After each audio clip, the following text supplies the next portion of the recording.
Pemirsa, menghadapi fenomena pengangguran, pemerintah mengaku tidak menutup mata dan serius akan menanganinya. Sejumlah langkah penanganan pun disiapkan oleh pemerintah, penciptaan lapangan kerja serta peningkatan kualitas dan pengembangan sumber daya manusia menjadi prioritas. Lantas langkah apa saja yang menjadi pertimbangan? Selengkapnya dalam Benang Merah Menanti Strategi Solusi.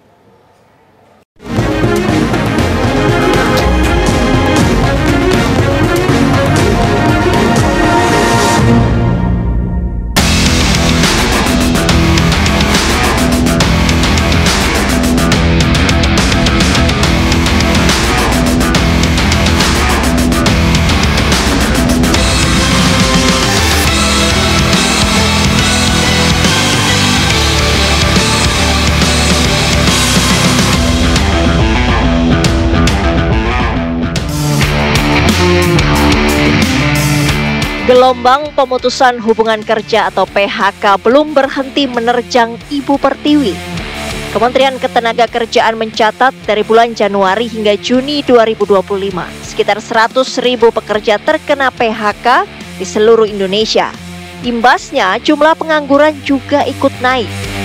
Bayangan akan situasi Republik yang sedang tidak baik-baik saja harus segera dicarikan jalan keluarnya. Pemangku kepentingan diyakini menyadari situasi ini. Beberapa waktu lalu Satuan Tugas PHK pun diusulkan. Tujuannya sebagai ikhtiar preventif demi menjaga stabilitas ketenagakerjaan nasional, juga mengantisipasi lonjakan PHK.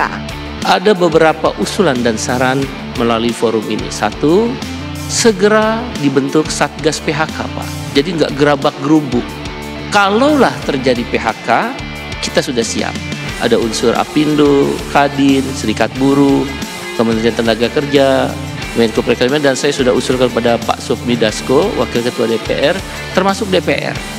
Dengan demikian Satgas ini akan berperan aktif untuk memberikan kontribusi bila mana ada potensi PHK, apa langkahnya. Dan Satgas ini juga untuk mengeliminir, mendeklinasi potensi pemogokan bila mana, sekali lagi bila mana terjadi PHK yang mengakibatkan hak-hak buruh tidak dibayar. Saya kira bentuk Satgas PHK segera, libatkan pemerintah, libatkan serikat buruh, libatkan dunia akademi, ya, libatkan rektor-rektor,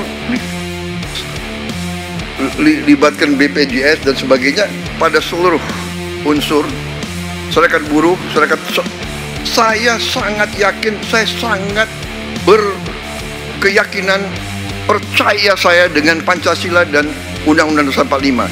Negara kita harus dikelola sebagai suatu keluarga.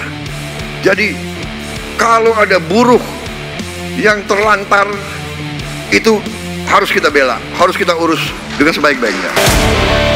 Nantinya Satgas juga disebut turut mengemban amanat memetakan dampak kebijakan ekonomi global terhadap sektor ketenagakerjaan dan memberikan solusi kepada perusahaan terdampak.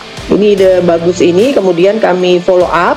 Kami berkoordinasi dengan kementerian lembaga lain. Tadi di awal saya bilang, kalau bicara mengenai PHK itu kan bukan satu single faktor, tapi adalah hilir, hulunya itu kan karena ada kebijakan ekonomi, fiskal, moneter, industri, dan sebagainya. Jadi maka Satgas PHK saat ini kami masih terus mendiskusikan dengan kementerian lembaga lain, karena sekali lagi ini bukan cuma urusan Kemnaker, dan kami pastikan nanti Satgasnya pasti terdiri dari perwakilan dari pemerintah pasti ya, serikat pekerja, dan juga perwakilan dari pengusaha. Sedang kami terus diskusikan. Ini Satgas PHK bukan hanya untuk handle PHK ya, tapi juga untuk memitigasi PHK, dan yang lebih penting lagi adalah perluasan kesempatan kerja. Ini yang penting. Dan satu lagi nanti kita siapkan juga dalam Satgas tersebut adalah Pokja mengenai peningkatan kualitas data dan informasi ketenagakerjaan. Mendampingi Satgas PHK kelak, pemerintah menelurkan sederet strategi. Fokusnya pada penciptaan lapangan kerja dan penyerapan tenaga kerja. Peningkatan investasi disertai pengembangan di berbagai sektor produktif dan unggulan ditempuh. Penunjangnya pengadaan infrastruktur yang mumpuni. Sedangkan bidang unggulan yang dibidik seperti sektor teknologi, pariwisata hingga energi baru terbarukan yang dipercaya potensial menciptakan lapangan kerja baru. Sementara dari sisi tenaga kerja, langkah yang dapat dilakukan antara lain peningkatan dan pengembangan keterampilan, reformasi kebijakan ketenaga kerjaan hingga memperkuat berbagai program jaminan sosial. Langkah-langkah yang kami lakukan di Kementerian Ketenagakerjaan juga insya Allah akan jalan terus. Beberapa kali kita laksanakan job fair. Pada kesempatan ini saya juga ingin mengucapkan terima kasih pada pemerintah daerah melalui dinas-dinas tenaga kerja yang aktif melaksanakan job fair. Katakan ada di Provinsi Maluku, di Kota Jakarta Timur, dan kemudian juga apalagi upaya kami antara lain ada pelatihan terus kita siapkan melalui skema JKP maupun pelatihan-pelatihan reguler yang didanai oleh APBN dan juga kerjasama dengan kementerian lembaga lain serta swasta. Tujuannya adalah untuk menyiapkan para korban PHK untuk siap bekerja kembali atau jika mereka mengalih profesi maksud saya, maka juga kita siapkan. Dan juga ada jangan lupa bekerja juga tidak hanya di dalam negeri, tapi juga pasar luar negeri juga masih banyak membutuhkan tenaga kerja kita, dan juga ada magang dalam negeri untuk menyiapkan betul-betul pelatihan, menyiapkan calon pekerja dapat siap sehingga nantinya bisa lebih berdaya saing dan lebih produktif. Di tengah harapan besar yang disandarkan terhadap semua ikhtiar itu, sejumlah kendala mengadang. Adangan itu mulai dari keterbatasan anggaran dan infrastruktur, kurangnya tenaga kerja terampil, kurangnya kerjasama yang solid antara pihak-pihak berkepentingan, hingga birokrasi yang dinilai lambat. Pemerintah sebenarnya mengerti, tapi memang ada hambatan di birokrasi dalam sisi aturan. Aturan mainnya beda dengan swasta. Kalau swasta nggak pakai aturan, dikerjain dulu baru bikin aturan. Lalu pemerintah kan dibikin aturan dulu, baru dikerjain. Nah, bikin aturan ini nggak sebentar, lama. Nah, udah keburu, momentum udah hilang. Nah, justru itu memang pemerintah ini harus cepat tanggap lah. Kita kalah dengan Vietnam, apapun kita kalah dengan Vietnam. Saya lihat Vietnam memang ngeri, Pak.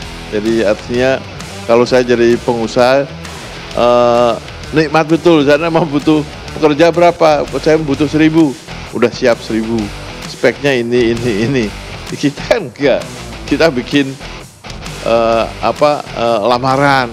Nanti ngantri banyak, nanti kita seleksi satu-satu. Di sana udah diseleksi dulu, Pak. Saya butuh ini, udah seleksi, disiapkan, kita hanya bayar aja.